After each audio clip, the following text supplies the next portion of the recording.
করলাম, বাজার করে এখন বাড়ি ফিরছি। মানে আমি বাড়ির যে দিদি সুস্মিতা আমরা যে চলে এসেছি, আজকে একটা ব্লগ শুরু করলাম।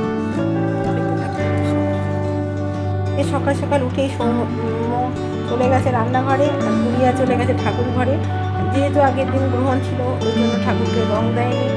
সৌম্য বলেছে ঠাকুরকে পরের দিন দিতে হবে আবির, তাই আবির দিতে গেছে গুড়িয়া। আমাকে বললো ঠাকুরকে মিষ্টি দাও আর রান্না করে দিতে হবে না। তাই এখন ওরাই এখন সংসারে গার্জিয়ান হয়ে গেছে। আর ম্যাগি করে দিয়েছে। এদিকে গাছে না অনেক মালবেরি পেকে গেছে, আর মালবেরিগুলো কেউ খাচ্ছে না, তাই আমি মালবেরিগুলো তুলে নিয়ে এসেছি।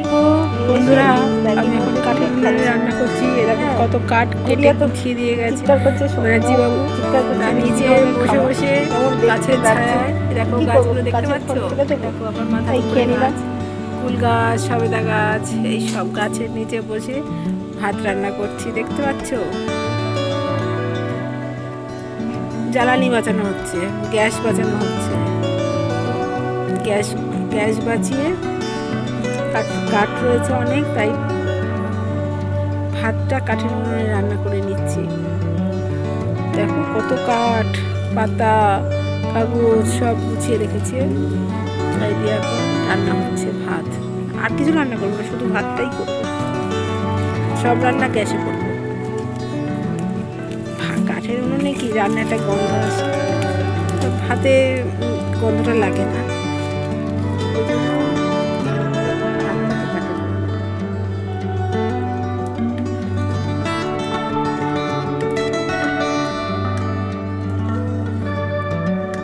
ভাত হয়ে গেছে,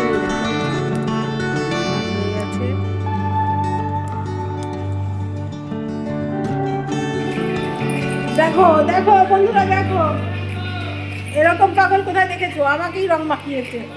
কি দাঁড়া, আগে আমাকে রং মাখাচ্ছে, আমি কি করবো?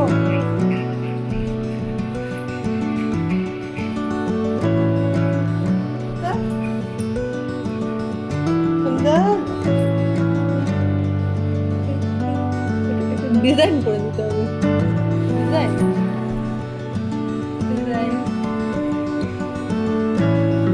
কি হচ্ছে নাকি?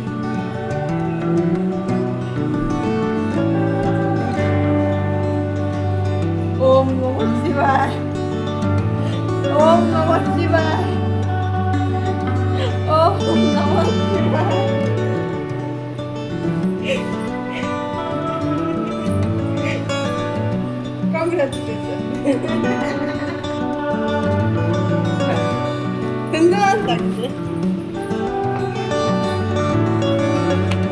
আমাকে ফাঁকা পেয়ে বসে আছি, একজনের সঙ্গে ফোনে কথা বলছি।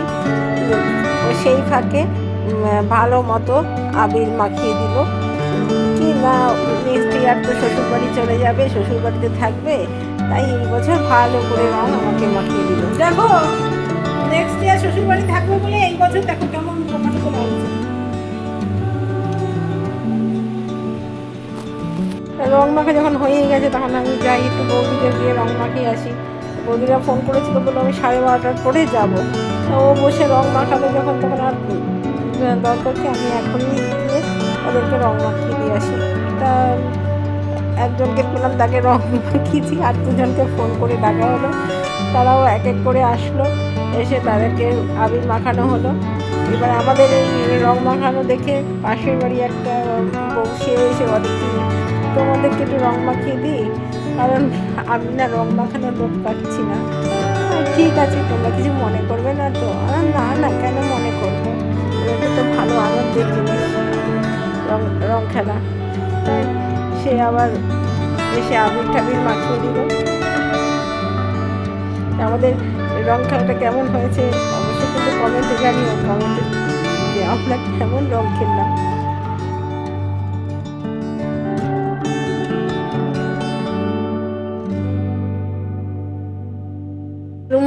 রুমা ভাবি বলছে আগে বলতে পারতে, তাহলে স্নান করতাম না।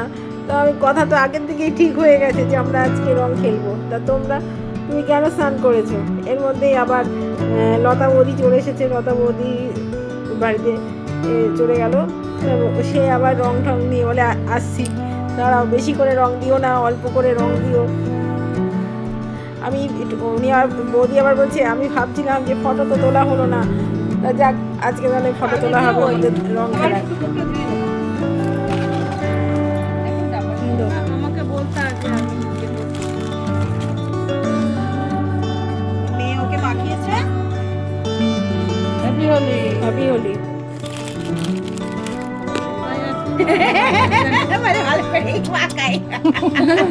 ননদ না, ভালো করে মাখাতে হয়, বেশি করে মাখাতে। চলো একদিন পিকনিক করি। আমি তো রাজি আছি, চলো।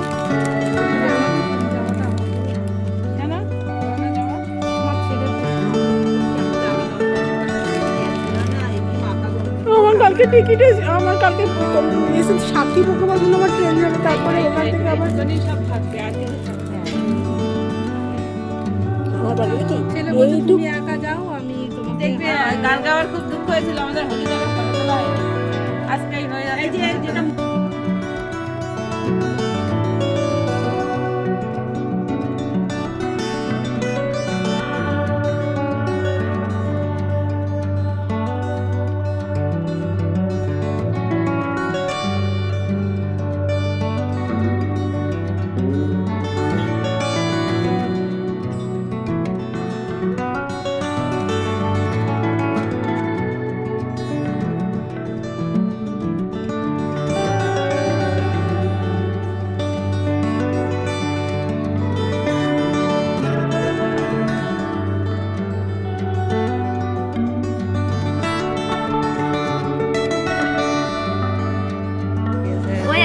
মেকেছে আর আমাকে দিয়েছে, পেঁয়াজ চিজ করে বসে আছে।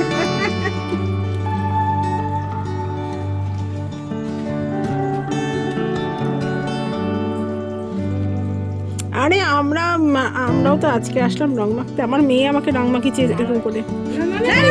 প্রণাম করতুম না, প্রণাম করতুম না, কি খালি মিষ্টি খাওয়াতে হবে, আমরা তো মিষ্টি নিয়ে আসিনি। চলো ওখানে গিয়ে একটা ফটো। চলো চলো। আজ আবার মালা চলে এসছে, মালা অর্ডার দেওয়া হয়েছিল, দেখো কি সুন্দর মালার কালেকশন। আজকে আবার অর্ডার দেওয়া হয়েছিল, মানে আগেই অর্ডার দেওয়া হয়েছিল, আজকে পোস্ট অফিস থেকে দিয়ে গেল, যেহেতু এটা বাই পোস্টে আসে। প্রত্যেকটা মালাই খুব সুন্দর, কেমন হয়েছে তোমরা অবশ্যই জানিও। তোমাদের যদি আমার ভিডিওটা ভালো লাগে, তাহলে যারা নতুন বন্ধুরা আছো তারা অবশ্যই চ্যানেলটাকে সাবস্ক্রাইব করে দিও, আর লাইক কমেন্ট শেয়ার করে আমার সাথে যুক্ত হয়ে যেও। আর যারা আমার পুরনো বন্ধু আছো তারা একটা লাইক একটা হাইপ করে দিও। তাহলে ভিডিওটা আমি এখানেই শেষ করছি। টাটা, বাই বাই, আবার দেখা হবে অন্য কোনো ব্লগে।